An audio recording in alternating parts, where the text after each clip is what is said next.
आप सभी को अभिलाषा चौहान का नमस्कार। आज की चर्चा का विषय है शब्द के भेद विकार के आधार पर।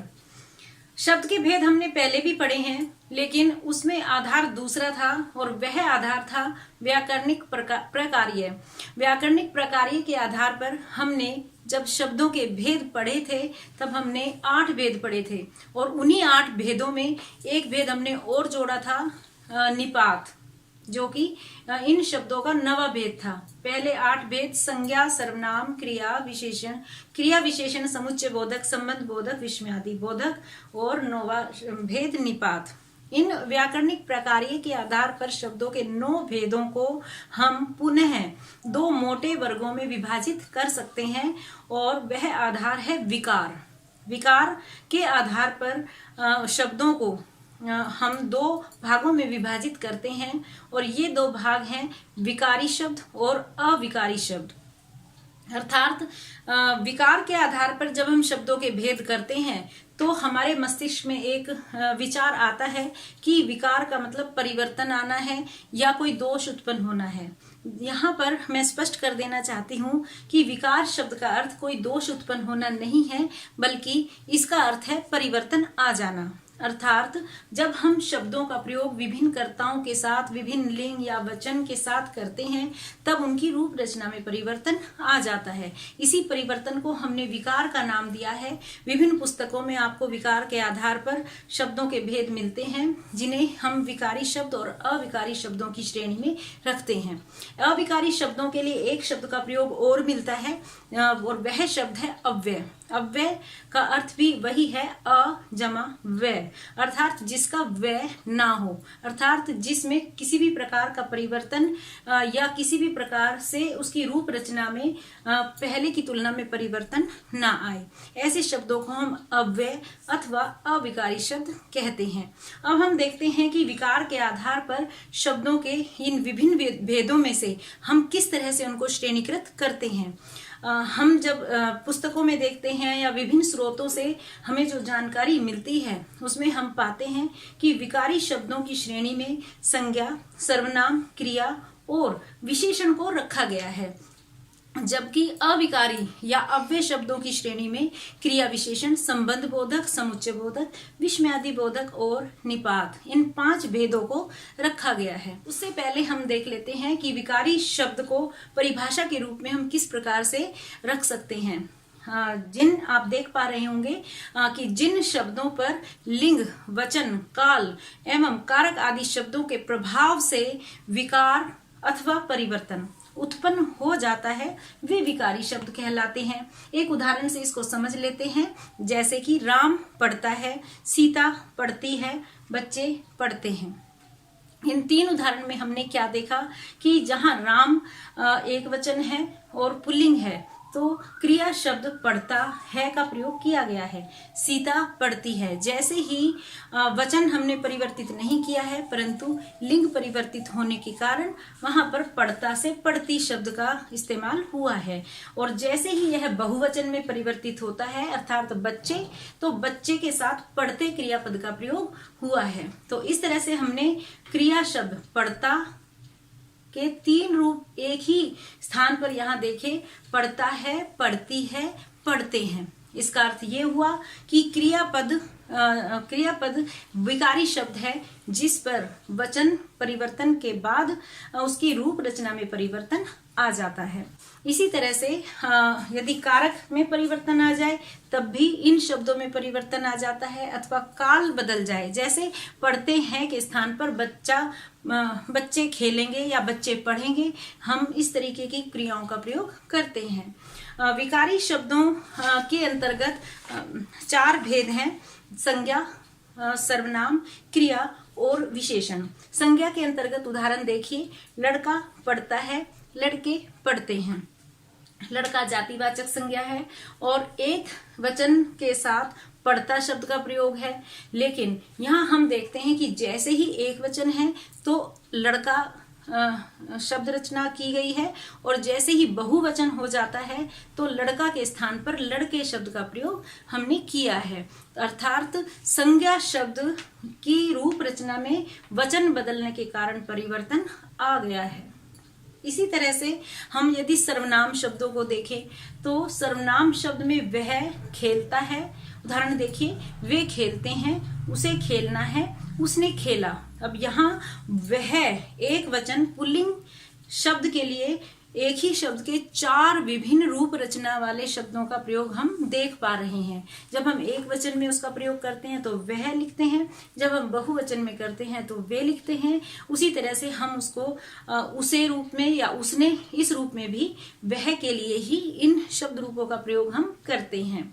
इसी तरह से क्रिया शब्द देखिए, क्रिया शब्द में बच्चा हंसता है, बच्चों हंसो, बच्चे हंसते हैं। तो एक वचन बदलने पर या संदर्भ बदलने पर क्रियापद का रूप रचना का स्वरूप बदल जाता है। इसी प्रकार से विशेषण शब्द देखिए, विशेषण में खीरा कड़वा है, कड़वा विशेषण है, खीरे कड़वे हैं। जैसे ही हमने बहुवचन खीरा खीरे के साथ कड़वा शब्द का प्रयोग किया तो वो कड़वा से कड़वे, इस तरह से रूप रचना में परिवर्तन आ गया। तो इसका अर्थ यह हुआ कि संज्ञा शब्द हो, सर्वनाम हो, क्रिया हो अथवा विशेषण शब्द हो, इन सभी में लिंग, वचन, काल अथवा कारक में परिवर्तन के बाद रूप रचना में परिवर्तन आ जाता है। और यही कारण है साथियों कि हमने इन चारों शब्द के भेदों को विकारी शब्दों की श्रेणी में रखा है। अब हम बात करते हैं शब्द के दूसरे भेद की, जिसे हमने कहा है अविकारी शब्द, और जिसके लिए एक और शब्द है अव्यय।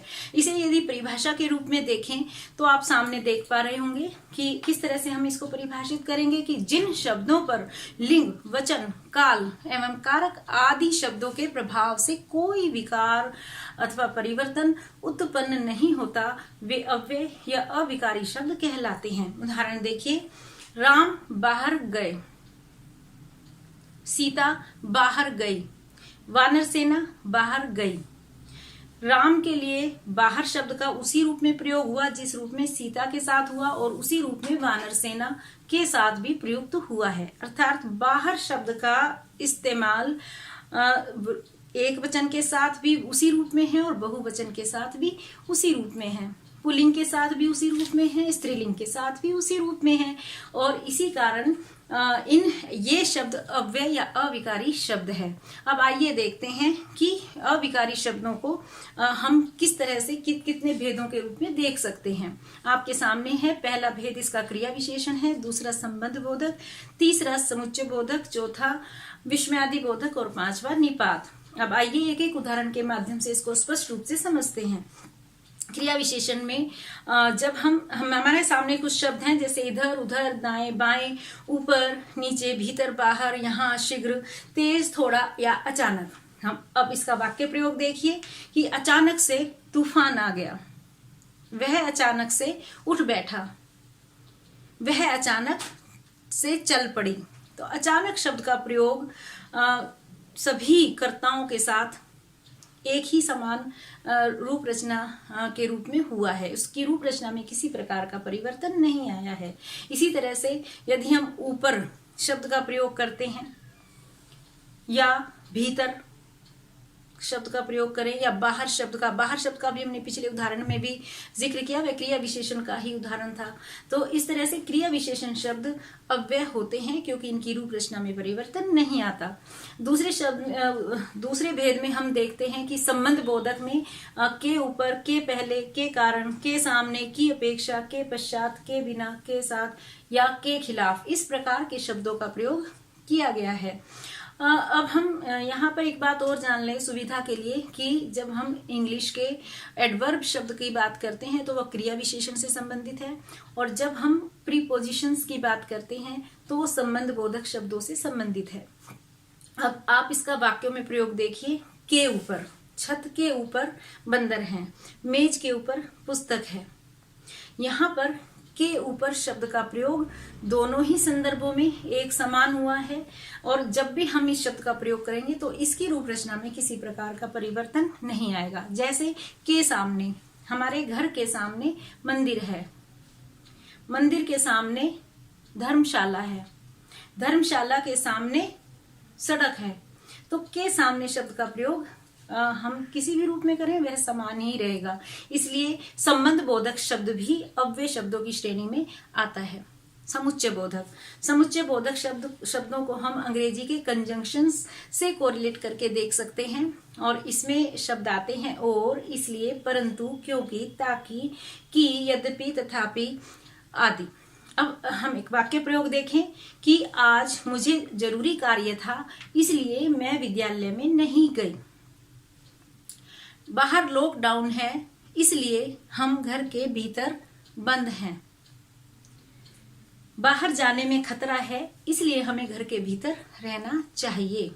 तो इसलिए शब्द का प्रयोग 3 वाक्यों में हुआ, परंतु उसकी रूप रचना में कोई परिवर्तन नहीं आया। इसलिए समुच्चय बोधक शब्द भी अव्यय शब्दों की श्रेणी में रखे जाते हैं।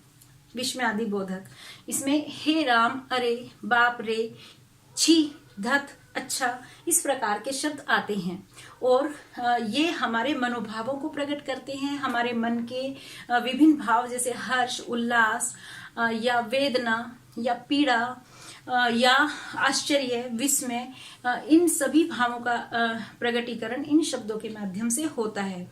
जब भी हम हे राम शब्द का प्रयोग करेंगे यह इसी रूप में लिखा जाएगा, जैसे हे राम ये क्या हो गया, हे राम अब मान भी जाओ, हे राम अब कुछ तो रहम करो।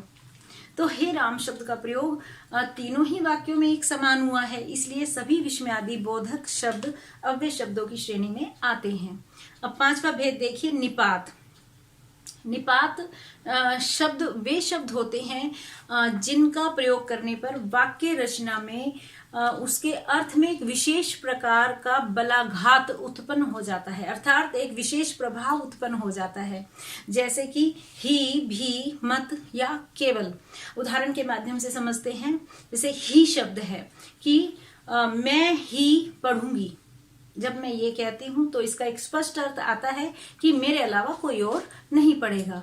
मैं ही जाऊंगी, इसका अर्थ है कि केवल मैं ही जाऊंगी, कोई और नहीं जाएगा। तो यहाँ उसके अर्थ में एक विशेष प्रकार का बलाघात उत्पन्न हो गया है, एक विशेष अर्थ उत्पन्न हो गया है। और ही शब्द का प्रयोग जब भी हम करेंगे ये इसी रूप में होगा, इसकी रूप रचना में कोई परिवर्तन नहीं होगा। इसलिए निपात शब्द भी अव्यय शब्दों की श्रेणी में आते हैं। इस तरह से हमने देखा कि विकार के आधार पर शब्दों के मोटे तौर पर 2 मुख्य भेद होते हैं, विकारी शब्द और अविकारी शब्द। तो विस्तार से हमने इसके विषय में जाना, तो मुझे विश्वास है कि आपको इसके विषय में सभी संशय दूर हो गए होंगे। धन्यवाद।